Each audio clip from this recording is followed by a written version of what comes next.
यांना समर्पित करत आहोत। भारतीय जनता पक्षाने जो माझ्यावर विश्वास ठेवून मला पंचवटी प्रभाग सभापती पदाचा जो संधी दिली आहे त्याबद्दल मी पक्षाचे धन्यवाद करते। आगामी कुंभमेळ्याच्या जे पंचवटीत कामं चालू आहे, राम कालपत यांचं जे रामकालपत यांचे जे महत्त्वाचे काम चालू आहे त्याच्यात आपण चांगल्या दृष्टीने आणि चांगल्यापणे पार करू, उत्कृष्ट दर्जाचे कामं करू। आजचा हा विजय आमची मखमलाबादची कन्या आदितीताई राहुलभाऊ ढिकले समर्पित करत आहोत। हा विजय एकदम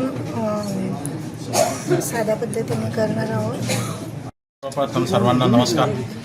आज हे पंचवटी सभापतीपद जे मिळतं आहे ते आम्ही आमची बहीण आदिती राहुलभाऊ ढिकले यांना समर्पित करतो, म्हणून आम्ही कोणताही आनंद उत्सव साजरा करणार नाही।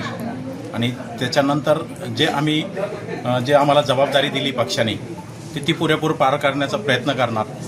आणि त्या जबाबदारीनुसार येत्या कुंभमेळ्यामध्ये जी कामं त्या कामाला आम्ही सगळे नगरसेवक मिळून सहकार्य करून जेवढ्या लवकरात लवकर कामं पूर्ण करता येतील त्याचा प्रयत्न करू। आणि येणारे कुंभमेळ्याला जे बाहेरचे भाविक आहेत त्याच्यासाठी आम्ही सज्ज राहू।